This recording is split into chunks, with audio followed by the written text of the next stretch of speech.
This is A Lost Plot, the podcast where we explore meaning in movies together. Hello, universe. Welcome back. It is your boy, Mav, back with another episode of, as always, A Lost Plot. I am your host. You all know.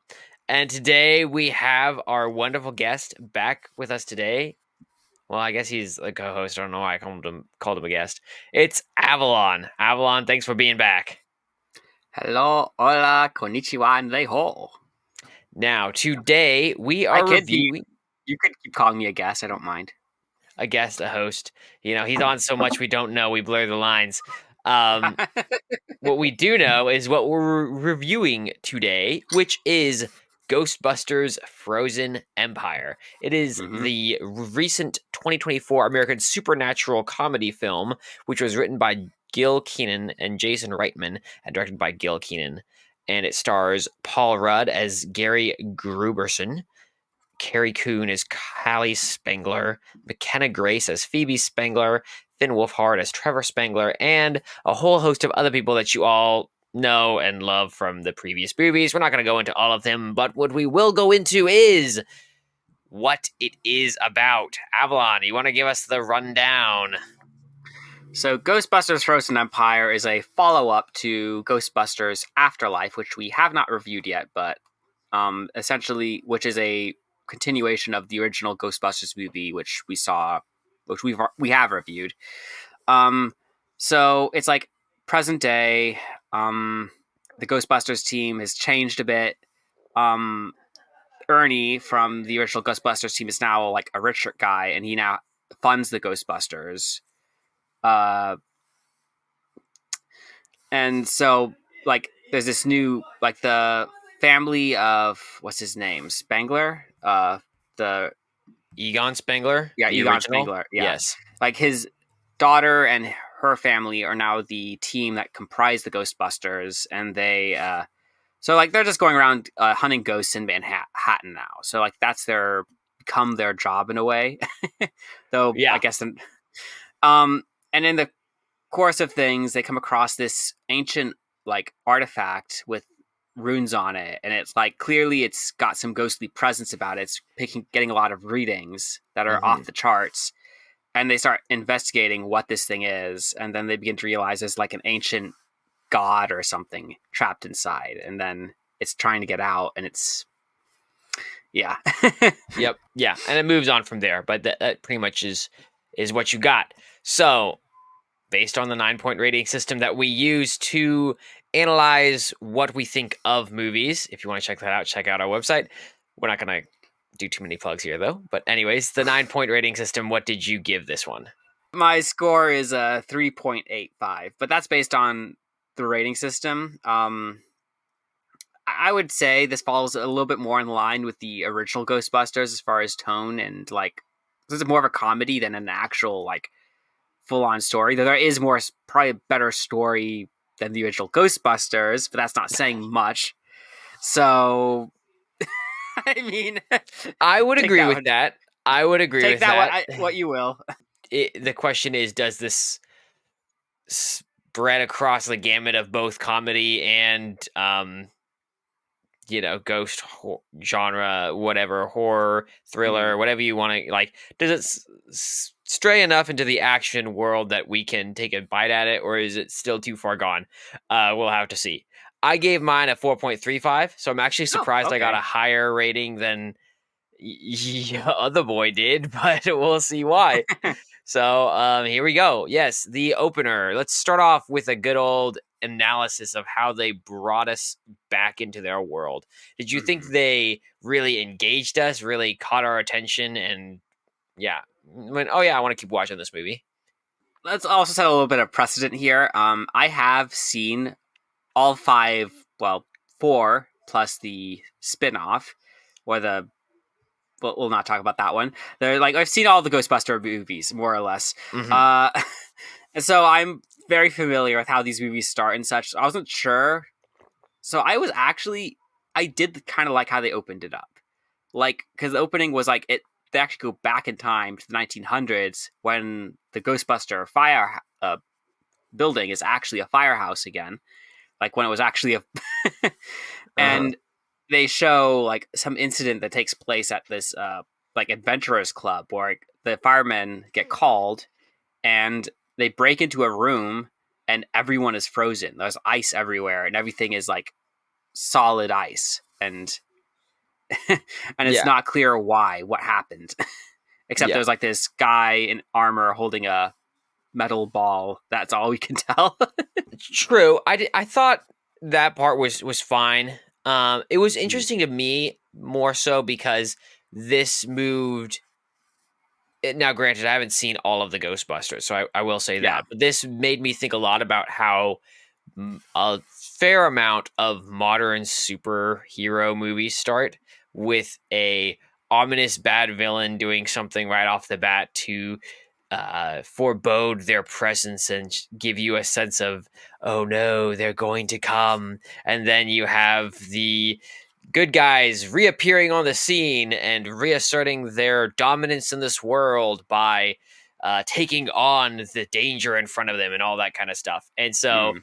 there was, it was fine. I mean, I I hate that it's become stereotypical, but I don't Yeah. hate the opener. And it's not like there was nothing that they did enough about it to make it unique, is what stuck in my mind. So it wasn't like, oh, this is a bad way to do things. It's just Mm. very stereotypical. And Yeah. they didn't add that extra touch that makes it feel more unique. And when I was thinking about this, I was thinking about, for example, One Life, which we just reviewed. And that one Mm. has a pretty somewhat stereotypical opener, but it's not, if you've seen like biographies or a very tame movie in comparison, but that's not a regular occurrence necessarily. Or maybe, no, the way I'm going with this actually is that they had enough unique things about the character himself and what was about him that it didn't feel like a stock opener.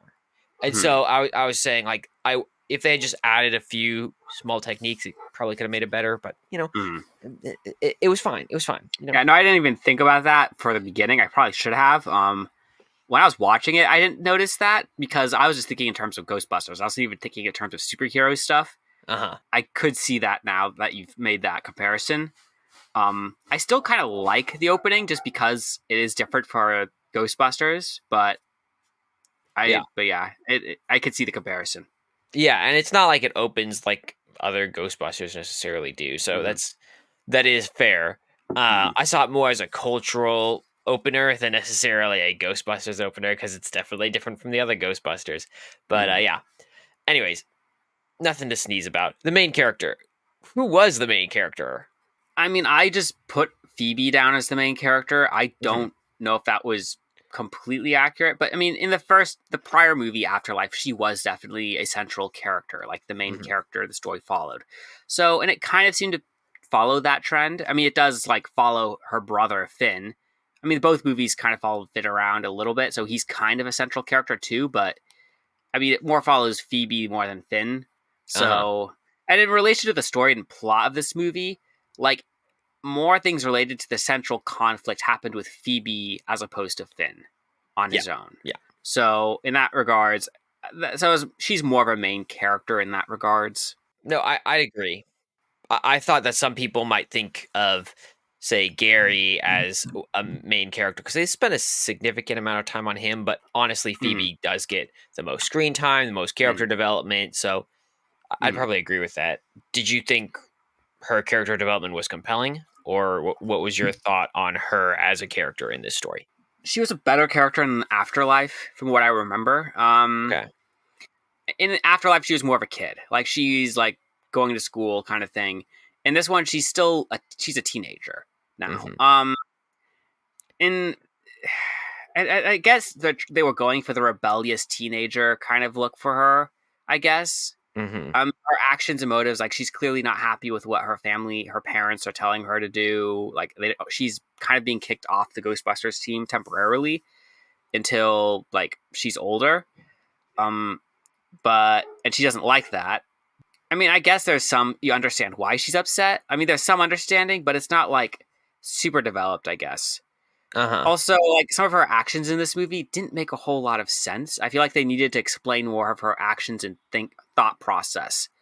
Because some of it just like, okay, Okay. why would you do that? In my mind, I was just like, I don't know. Like it seems a little extreme, like some of her actions. What are you thinking of specifically? I mean, this goes a little bit further in the movie, but I'm thinking specifically when she decides to separate her spirit from her body, like become a ghost kind Uh-huh. of thing. I kind of felt that kind of felt a little bit out of the blue for me. Like, okay, like you didn't really develop this, like why she wants to do that. Like maybe hint at it a little bit, but not. I don't know.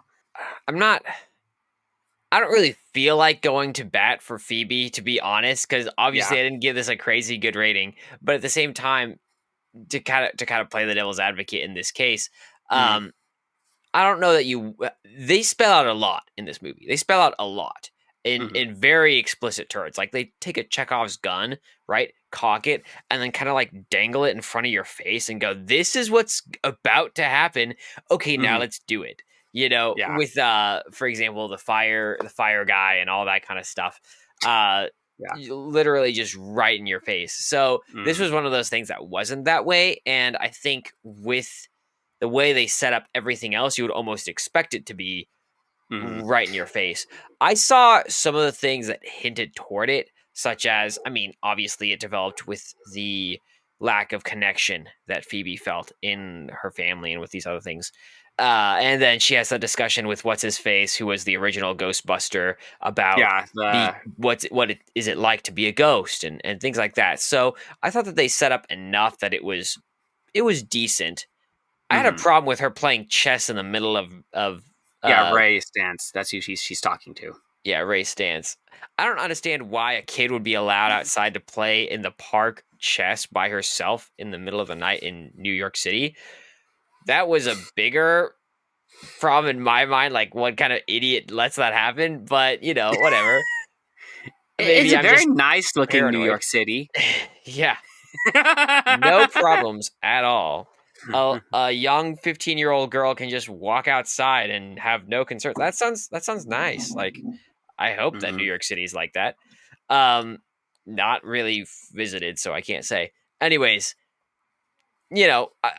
I thought she was fine. I thought that hmm honestly, her character, I wasn't like a huge fan of her character from a like personal standpoint, but hmm like as a character development itself, I thought they do pretty decent at developing her. She definitely hmm has the show don't tell in a lot of ways that I appreciated. And yeah, she Okay. is the stereotypical angsty teenager, right? hmm But at the same time, they have a couple unique things about her, right? She's a super genius. She's the descendant of Egon Spengler. She's, hmm has a unique opportunity that was part of her life that she felt very connected to that was stolen from her, and that was being one of the Ghostbusters. And so hmm I thought that there was enough there that I was like, pretty good. Okay. Not full points, but pretty close. It was one of the few parts where I thought they did decent. Okay. But I see what you're saying a little bit. I hmm disagree, but I see what you're saying. Okay. Anyway, side characters. I don't want to dwell too much on that. What um. did you think? Did they have their own motivations? Were they compelling motivations? So some of the, I mean, some of them have their own motivations to varying degrees of development. What's it like? I'm trying to look through the names of characters because there's actually like a lot of characters running around in this movie. I mean, I guess Paul Rudd's Gary, like he has a fairly developed motivation. Like he's trying to be like a part of the family and trying to like kind of be the father figure that he like because he's kind of like the stepdad, like the new person in the family, and he's like, okay, like what should I do here? Yeah. There's hard to say. Some characters have their own motivation per se, as it's like because this is a comedy, so it's like some of these Hmm. side plots are like it's not so much dealing with what they want; it's like they're just dealing with situations as they come up. Like with Finn's case, Yeah. he's dealing with the Slimer in the attic for part of the movie, and it's like I don't know, like it's hard to say what does he like the motive. He's just trying to catch Slimer, I guess. Yeah. I mean, he's obviously motivated in his own way, just wanting to be. I'm an adult, and he was very stock in that. But like, he had his own motivations. I Mm-hmm. didn't think he was that great of a character. He definitely wasn't a point adder for sure in my Yeah. mind, just because you think of the tacked on older brother stock character, that's what he was. Mhm. So, Yeah. but what you were saying there, that's interesting. The idea that they were all just responding to situations rather than trying to engage and move forward with situations. Because Well, um, I'm trying to think right now, Phoebe, like which characters. Like Phoebe is like she's characters the who are main character, but yeah main she character. is one of the few that maybe doesn't just respond, in that Hmm. she actually is trying to figure things out, and she's Like engaging with this she, ghost and doing Gary. things like that. I guess Ray Stans would also count as someone who's interacting, like operating on his own agenda. The original Yeah, Ghostbusters, who yeah. has the shop, because True. he's like investigating this orb and he's like Yeah, asking questions. that's true. Ernie, when he shows up, I don't like. He's clearly motivated, like he's trying to keep the Ghostbusters Yeah. alive. So Eh, I guess he would, yeah. Even though he doesn't have like a huge like part in the first part of the movie. no, no, and some of these characters, they get such small scenes that I don't even really they're just appearances, they're not really characters, and that's why oh, what's his name? The guy who plays in Groundhog Day. Bill Murray, Peter Bill Venkman. He plays Yes. Peter Venkman. Yes, When Peter yeah, he he's has, like like, 2 in the scenes. end, and he's in one scene. Yeah. It's like, his total existence was so small that it was a cameo appearance, and that was his only purpose. Hmm. And as a side note, I thought it was stupid. Just I because liked the I scenes he was in. I know, I thought they were funny. I thought they were funny, but they were Yes. purely for the audience to Hmm. harken back to nostalgia, right? Hmm. And I don't think that that's necessarily the most effective way to draw audience in, is Hmm. to purely do nostalgia. I mean, it'll work for the audience today, but unless you're really a fan of it, it's not going to stick around. Versus other things that stand on their own and are legitimately good. And I think Hmm. they were trying to do like a Spider-Man No Way Home type situation, where you have these great characters come in a comedy in this case, and have this whole band back together kind of situation. But I don't think it worked as well. So, I mean, this is slight spoilers for you because I know you haven't seen Afterlife, but they do show up in Afterlife as well. Now, their role is actually smaller in Afterlife than it is in this movie. That's Lol. saying something. But like Afterlife focuses more specifically on the Spengler family when they're in Oklahoma. Um, in this movie, it's like clearly Ray Stans and Ernie. Not that's not his character's name. His name is Winston. I'm sorry. Like Ray Stans and Winston, like they're more a part of the plot this time around. Like they're because like Winston is funding the Ghostbusters, like trying to keep it alive and like keep them out of Uh-huh. trouble with the police and the mayor, who's also a returning character. Right. And then you have Ray, who's like still into the whole poltergeist, like ghostly stuff, and he's like investigating things and trying to get answers regarding Right. this ancient. Well, essentially, it's an ancient Ghostbusters team called the Fire Starters or something. Yeah, I mean, I don't feel like their side interactions from the previous movie had any impact on whether or not, like, you enjoyed this movie any more or less. Hmm. I mean, I did appreciate that. I felt like this movie was cohesive enough on its own that you didn't Hmm. have to do the MCU, watch 20 million movies just to know what was going on in this one. It Yeah. wasn't No, that you. type of situation. Yeah, you definitely didn't need to know. Have seen. Well, okay. There's one reference to Ghostbusters 2 in a TV broadcast, like a Yeah, news yeah, reporter, and yeah. then there's like a few conversations towards the beginning that are a reference to Afterlife, clearly. And Mhm, clearly Gary is the stepdad. Like he wasn't a part of the family initially, and that's because of Afterlife. He was kind of brought into their lives. mhm. Um, but other than that, you're right. It is this movie could kind of stand on its own. Aside from it being a sequel to the original Ghostbusters, but Right. because I feel like you'd have to have seen the original Ghostbusters to at least understand the majority of the stuff that happens in this movie. Yeah, or at least acknowledge a lot of what's going. That's true. Like, you Mhm. wouldn't understand the mini marshmallow guys, or understand why anyone from this old team are getting back together, or why we even care, because Mhm. they're you never saw the first one. So that's true. It doesn't completely stand on its own after you say that. Um, yeah, but there was a decent amount going back to what we were originally discussing. A decent amount of characters that had some development. Maybe are making a point that they were just reactive and not really having their own motives. Mm, So that I think that would affect my rating. Hadn't really thought about that very clearly, which probably is why I didn't find most characters as compelling as Phoebe's character and mm, Stan's character. So, you know, mm. that's a good point. What did you think about the setting? Did you think the setting itself was believable? I gave it middle of the road kind of points for the setting, and that's Hmm. because, I mean, some of the rules make sense. Like, they've established the rules in the first Ghostbusters movie, and some of those rules, like, they follow through and they kind of make sense. Yeah.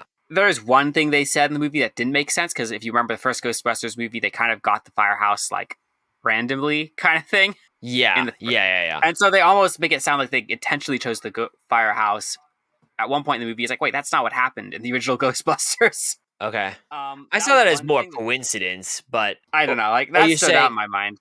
was it So trying to say and I'm not recalling exactly what you're talking about, so I'm just playing the devil's advocate here. mm. But Winston, is it not something that maybe Winston figured out after the fact and then was like, "Oh, it's really important to keep this as the Ghostbusters headquarters." He might have found out after the fact. I'll allow that. I don't know. Like, it was one of those.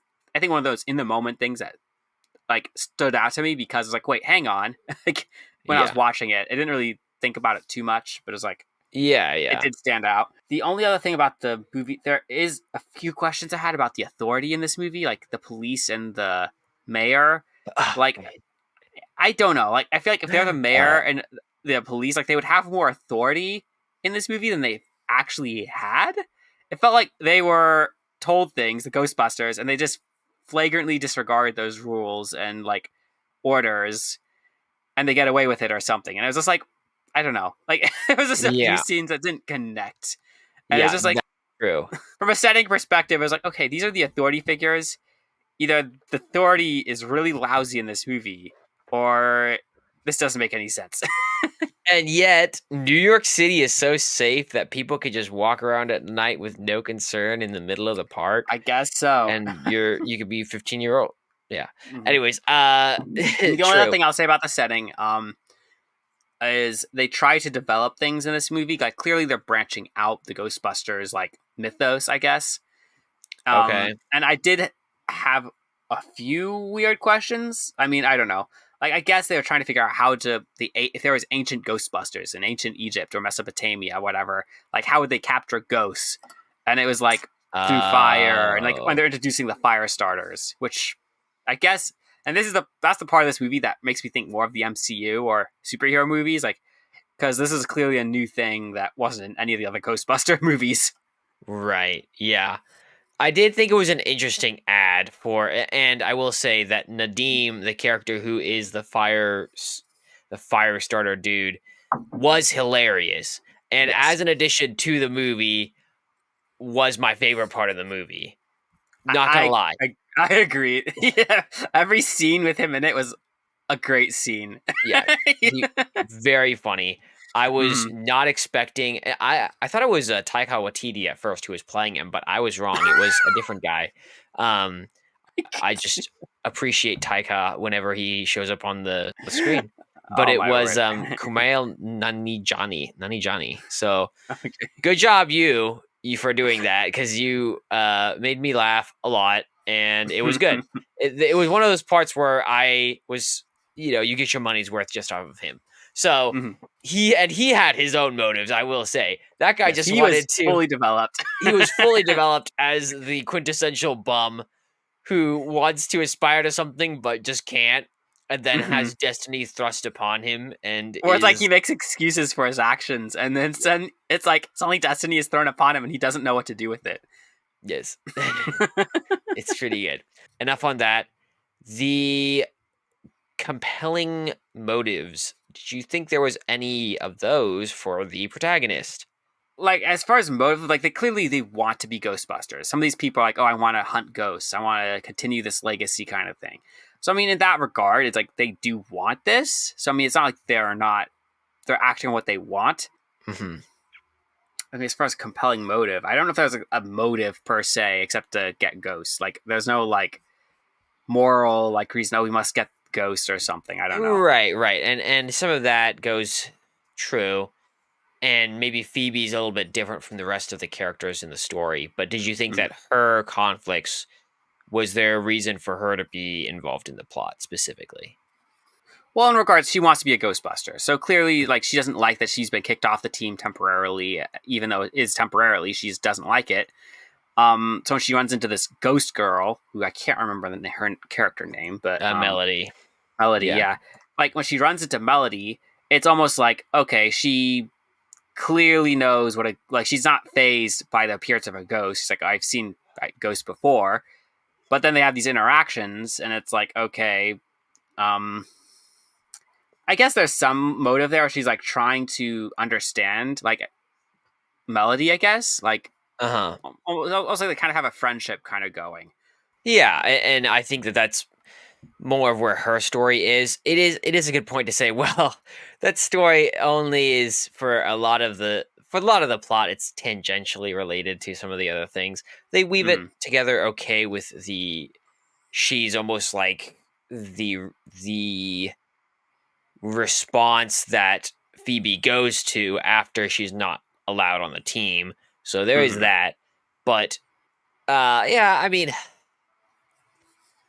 I don't know. I don't think it's uncompelling. I thought that her motive was pretty compelling. But Okay. but I guess it's not really tied to the bad guy until Well, it's not three directly tied to quarters the of the bad guy. way through the movie. And I say then and two then sh thirds, but Yeah, okay, whatever. I mean, the point is, you go through a decent portion of the movie, and this bad guy who's ominous, who's building up, right, isn't really have anything to do with our main character until our mm-hmm. main character lets him out. Mm-hmm. So it's like, I guess that's true. I don't think her reason for being involved in a lot of these things is bad. It's just Mm-hmm. that No, I wasn't either. it was a little late in regards to the bad guy Mm-hmm. who they were building up to this entire time. I guess for me, I kind of wanted to see more development, like more like backstory, like motive, like more like interactions maybe between Melody and Phoebe. I guess I just want to see more things play out more. I guess and like Mhm. understand their lines of thinking more as they're talking. Yeah, and true. Because maybe it felt a little rushed to me. Maybe that was the thing. Like it felt like they were just jumping through these hoops as fast as they could to get them to this point. So and I that's what and there's several things in the movie that are kind of like that, where like they feel like they're yeah, just pushing the plot along. that's how I felt about a couple points for sure later down in this. Yeah, but if you're just when you feel like the story is serving the plot rather than the plot serving the story, Hmm. it doesn't translate well. And so that's what we had here. Hmm. Good point. The villain. Did you think that the villain was compelling? Felt like he was, as far as a force to be reckoned with, he was definitely a force to be reckoned with. Clearly, he had power, and like especially once he's been released, he's like they have a hard time stopping him. Like only a few people seem to have the ability to like put a stop to him and like in his track, like keep him from moving forward. And that's mostly Nadim and Phoebe once she's upgraded her proton pack with the brass and like the metals that can have like that or Uh-huh. from the fire like specifically affects him, that one ghost. Yeah. Aside from that, like I don't know if they're like compelling. Like I don't know. Like the ghost he was kind of like their stereotypical bad guy, more or less. You're aloof, like faraway villain who you only kind of see as monstrous. You Uh-huh. don't really see a whole lot of development behind him, even though he was intelligent.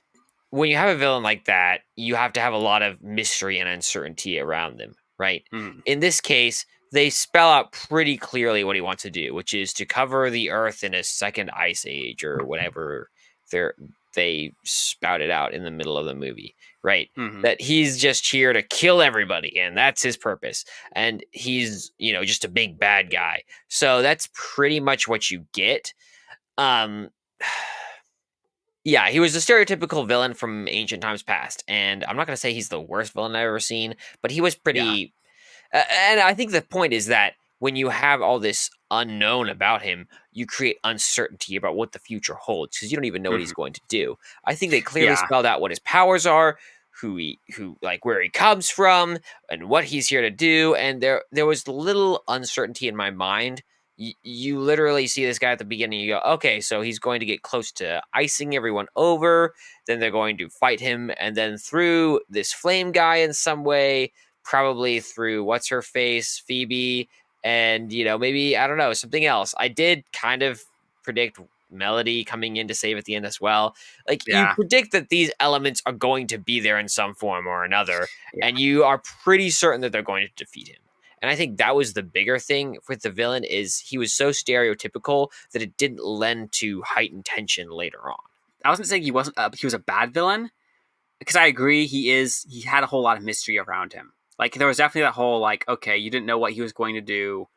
He was kind of this mystical force from ancient times, and Hmm. he clearly like we knew what he could do, and we had some inkling of motive, but not so a lot, and we didn't completely know what he was going to do once he had achieved like destroying the ghost spot, like solidifying control over everything.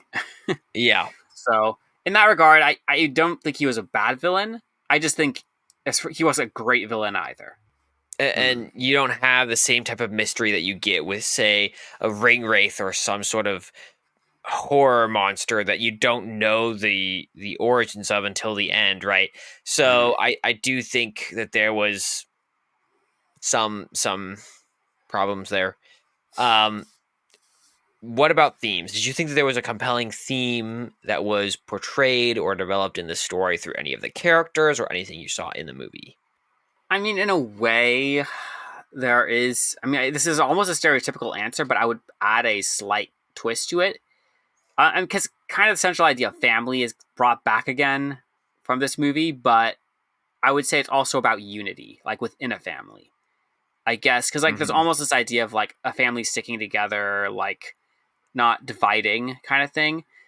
So it's Yeah. almost like the cohesion of the family unit, like sticking together through thick and thin and working together towards a goal. Because that's definitely keeps coming back up in the movie. I agree somewhat. I didn't give it a ton of points here because it was Mm, either it was I mean it was that, but it was pretty stock. There hmm. wasn't No, really it a was lot. stock. No, it was. I'm not saying it was good. It was just like it was a stock It was theme. there. It was Yeah, there. I Yeah. was just acknowledging it was there. Yeah. That's fair. Okay, They that's fair. deserve points for trying, but that's it. And yeah, no A for effort here, but Yeah, you get a like. participation trophy, so Mhm. there's something. Um yeah. Did you want to keep talking about heightened tension? I did mention it briefly. If you want to discuss how Not anything on really. I that. mean, we kind of discussed. I mean, there's not really like a whole lot of tension in the movie. It's kind of stereotypical. You kind of guess where things are going, and Mhm. also this movie. So this movie kind of follows in the vein of the first Ghostbusters, where it's more of a comedy. So like, there's definitely not a whole lot of tension because of that. Like, there's a lot of like lighthearted moments because of making jokes about certain things, and some of those Mhm. jokes are legitimately funny. Like, they're really Right. good, but it also doesn't make the story very strong in some places because it's like Right. it's more about the comedy and less about the tension and the threat that could come across Manhattan and the rest of the world. So Yeah. And that's the struggle, right? When you're having cuz if you add humor to a story, it can actually add to that emotional roller coaster you go through where it hmm decreases tension and then re-increase tension and decrease. hmm But if it's so focused on comedy, then you don't actually get the chance to raise the tension. And in this yeah, case, they definitely didn't. I the do only scene. think it matters where the tension, like where the humor comes from, in hmm that if the humor is coming from a central point that's a plot point in the story, you're not you can't take that point seriously because it's funny. And so Yeah. then you destroy any conflict payoff that you could possibly get from that part of the story. And that's what they definitely did with a lot of elements of this movie. hmm The only scene I visibly remember having some level of tension from was the scene where Phoebe decides Mhm. she's going to be a ghost temporarily. Right. Where it's like she gets into the machine that separates the ghostly stuff from the physical. So she puts herself inside the machine, gets her spirit pulled out of it so she can interact with Melody, I guess on the spiritual plane. Mhm. And that opens the door for the villain to control her, like more or less like take control of her ghost and that through that her body, and then get her to utter the chant that frees him from the ancient Ghostbuster trap, whatever, the fire starter. I keep calling Yeah. them fire starter, but I'm not sure if that's what they're called. The Firebenders, you know. fire, the firebenders that works just as well. Avatar. Yeah. Anyways, yes. Yeah, I will say that that scene was one of the reasons it didn't get no points. Mhm. That scene I actually found kind of disturbing No, it was a personally. disturbing scene. Like of all the scenes they've done in Ghostbusters so far, I felt like that was one of the most disturbing scenes they've shown in Ghostbusters so far. Yeah, I was surprised that that was actually in the movie, Hmm. considering, but at the same time, not because they've also had like possession scenes and things like that, such as in the first one. That was a joke though, but it was in the first one. Hmm. Well, like So yeah, this it wasn't unprecedented. This scene, like considering everything involving ghosts, possession, and other things, it wasn't like oh so surprising. Like this has never happened before. Like we've seen this before in other ways, but as you said, it was a mhm, joke before. Like in the right, first Ghostbusters, it was a hilarious scene.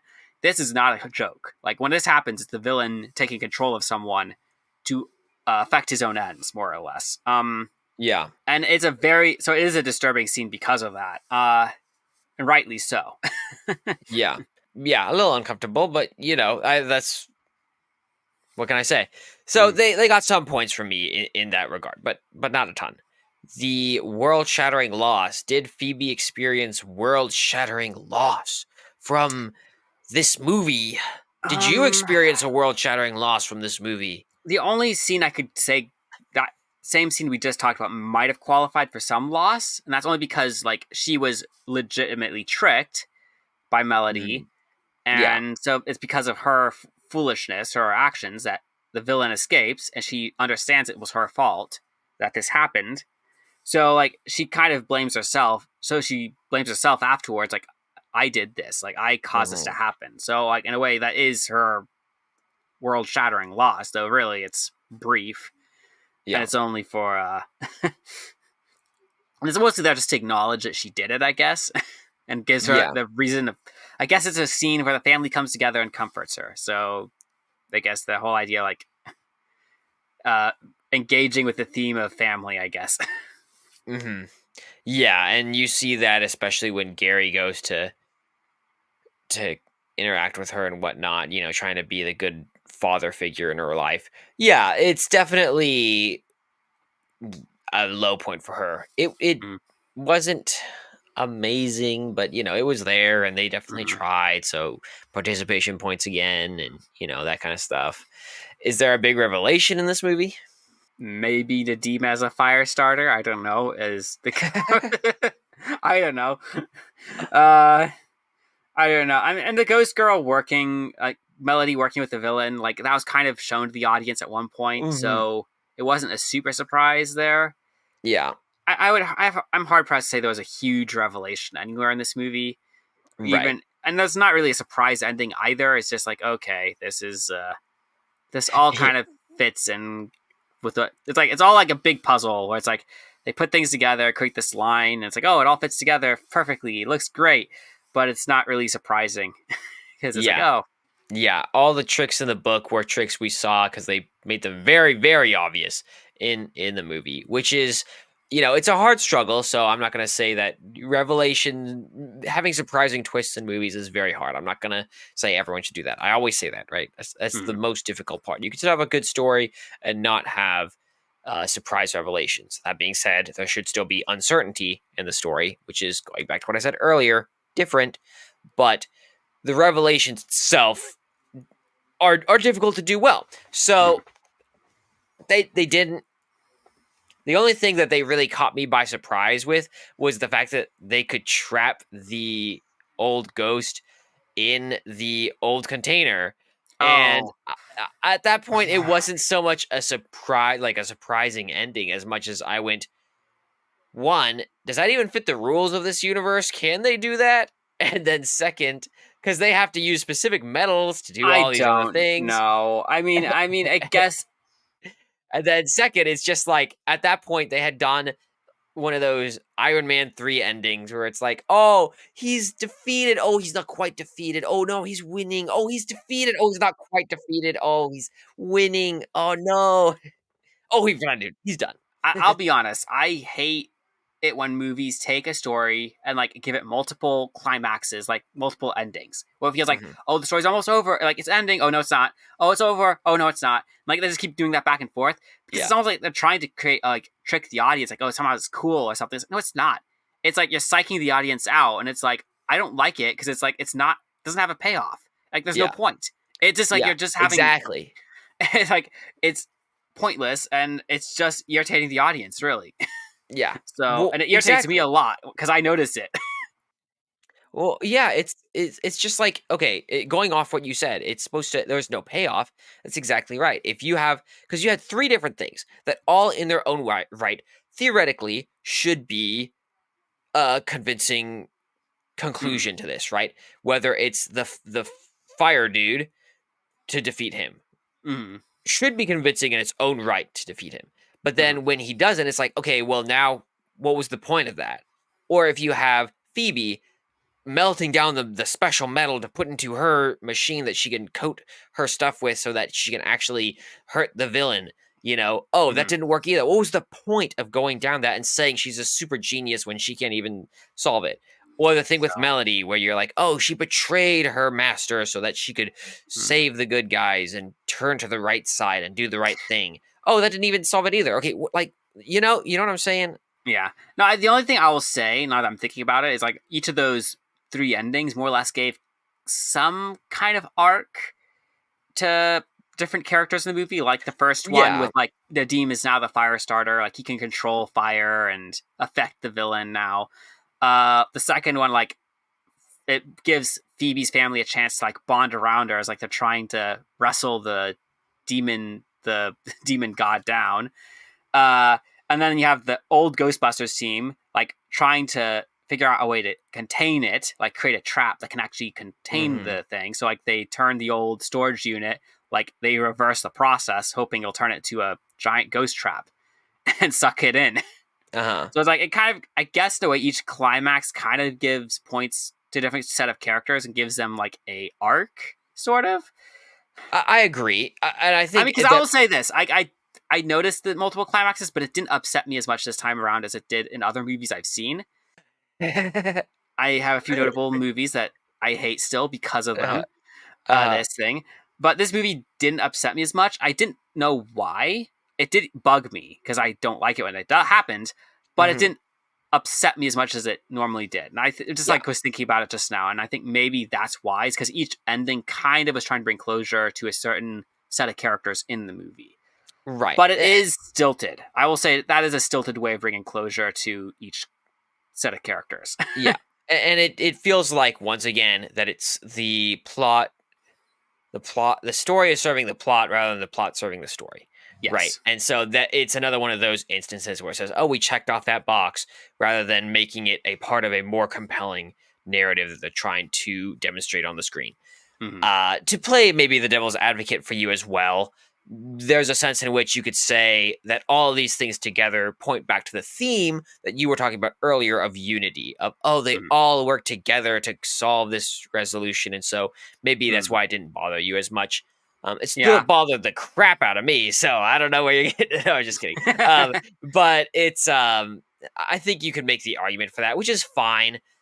It still, I think, cheapens all of the other efforts that they put in the story. No, yeah, this movie, as far as the story itself, it was more like a checklist where like they had a formula, like, oh, we need to hit all these marks, and like they're just checking off each point and like trying to, at the same time, also make a movie that included all the Ghostbusters this time around, like include the old team, the new team, as well as introducing this new guy, Nadim. So it was like they Mhm. were just trying to hit all the marks while bringing all these characters together for this story and conflict. So there wasn't a whole lot of effort, it felt like, put into the story itself. But as I said, like, this movie really wasn't so much a story as a comedy. Like, they were more focused on the jokes and the humor of this movie, which is probably more in line with the original Ghostbusters. And as I said, the story in this movie is better, in my opinion, than the first one. So, Yeah, I mean, it's which, true. Yes. but I did like, and even though like this movie only got 3.8 from me, like, yeah, 3.85 from me, I still liked this movie kind of. I did enjoy my time like in the movie theater. So, but that's because it's a comedy, and I like comedies. So Fair point. Does the hero change as a person? she does a little bit, at least a little bit. I'm not sure how much you would qualify as her much of a change you'd say she got, but like at the end, she kind of like she grows closer to her family through this, and she also like because she's also calling Gary by his first name. I think for most of the movie, like she doesn't call him Dad until the very end of the movie. So I guess they're kind of showing that she's changing a little bit, but Right. I don't know. Like it was hard. I don't know if it was believable in my book. I feel like from my perspective, it didn't Yeah, feel completely believable. But she does. There's a little bit of change between her at the beginning of the movie and the end of the movie. A little bit. I think I see what you're saying there, and I'd probably agree with that. Mm-hmm. I gave her some points on this because I did see that transformation, but I don't think I do agree that it felt a little stilted. Doesn't really X equals Y equals Z. Yeah, and we didn't even talk about the EPA guy, and I just realized that EPA guy. I don't understand why he was a villain. Oh, Because he how about has the mayor? Oh, yes, the mayor guy who was the EPA guy in the first one. yeah. Why he was against them when he has past precedent that this is stupid, and it just was clearly a vengeful man with no intelligence or purpose behind what he was doing other than Yeah. pure I I want to get back at you kind of mentality. I mean, he didn't have a whole lot of scenes in the movie to begin with. Like he only had like 4 appearances in the movie total. I think 3 or 4. Uh-huh. And every time he's like, "Oh, I'm gonna get you," like kind of thing. Like, Yeah. and it's like he's just looking for a reason to take down the Ghostbusters finally, and maybe even put them in prison or something. And it's like his character was like, it was kind of pathetic. It was just like It was. It because like was. he's supposed to be the mayor, and it's like he gives these orders like lock up their gear, like condemn their like firehouse, and like if that was legit, they shouldn't have been able to like break in or whatever, like get into these get their Yeah. stuff back as easily as they did in this movie. I was like, okay, well, you just made the New York Police Department and mayor's office look stupid and ineffective. Yeah. Yeah. So I don't know, like if that was the intention, okay, but otherwise it doesn't make a whole lot of sense. Anyways, I just wanted to note that, and Yeah. you covered everything that I was thinking, so I have nothing else to say on that. Mhm. Is there a message in this story? I mean, we kind of already talked about it, so I mean, I guess kind of, but it wasn't strong. It just was there. I mean, there's a theme. I think, does the theme terminate into anything? Was what I was when I think of Oh. this question. That's what I'm thinking of, and I think that while the theme is definitely there, I don't know what the message is. What I'm trying to take away, something Oh. about unity and Yeah, sticking there's not together. really a conclusion. It's just like an idea that's floated around.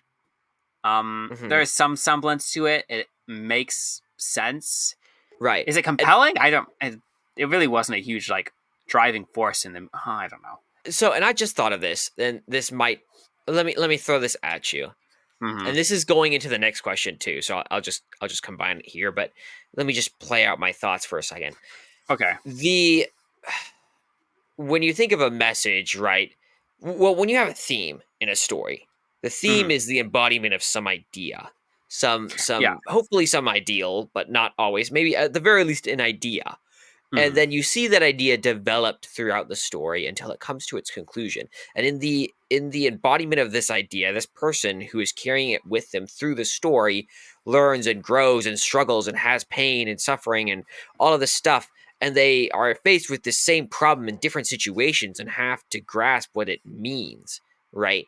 And then at the end, they come back to their old world, a changed person having gone through this and taking the same value, and now it has so much more meaning in their old world, right? Hmm. I didn't really see. Well, I saw these themes.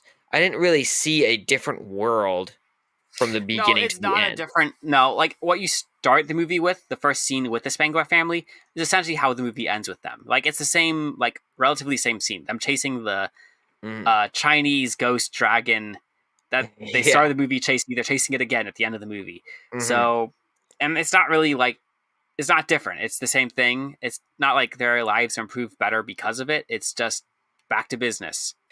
And that's the thing that's sticking out in my mind is okay. So you have something like Lord of the Rings where it starts exactly how it ends in some ways, but Mhm. in the same way it's not the same. And you see that with the characters where they come back and they go, we just don't fit here in the same way that we did before. And there's some ways that we have grown and expanded beyond this in a way that this Mhm. can't th- contain or understand all that we've been through. And when they just didn't have the same struggle in this kind of movie. Obviously, it's not the same because Lord of the Rings is crazy, and so much bigger. So that's not exactly a fair comparison. But the Mhm. idea of the arc, right? The arc where you come back and you are changed, but you come back to the same world, a different person. There was no semblance of that. And so how can you have a message to take from this theme that was developed through this story when the theme wasn't really developed that much, if at all, and looks exactly the same at the beginning as it does at the end? Well, as you said, there was just a participation award for this kind of thing. They tried, but it really wasn't developed. Uh-huh. So Mhm. did it leave you satisfied? Is that what you put? Uh, Participation? Or did you say, let's go back? Let's watch it so again. so like I wasn't sure how to respond to this one because like according to the story, I wasn't like the story itself wasn't satisfying in my book, Hmm. but I was satisfied with the movie. Like I was satisfied with the laughs and the like comedy along the way. So I was happy with the movie in that regard. Like I got my Hmm. money's worth out of the movie because of the jokes and humor. The story itself could have used a lot of work. I mean, the story itself was fine. It ended fine, and that's Hmm. why it got four-ish, probably a little bit Hmm. less after this discussion, to be honest, Oh. but four-ish. From me, it's not a terrible movie, Hmm. but it's also not a great movie. It kind of I think sucked in what's funny some is like ways. actually I think my review bolstered just a tad like to 4 because it was 3.85 and I was like 4 probably now. Why? You said You so many could things that trashed it. I mean, cause it's middle of the road. The movie wasn't awful, but it wasn't great. So, yeah. Yeah, I And I mean, think I don't think in my point values, I was probably a little bit more harsher on Phoebe than you are. true, So maybe true. that and your arguments did change my mind a little bit. Like, well, maybe I'm being a little harsher on her character than I need to be. I don't know. I mean, I will say that there were some things that I maybe gave her more points for than I should, like motive. You made some good points on. So Okay. overall, I don't know. I might even give it a 3.5 if I'm feeling a little frisky. So here we are. Um, and that's it. That's the pod. Yeah. That's all we got.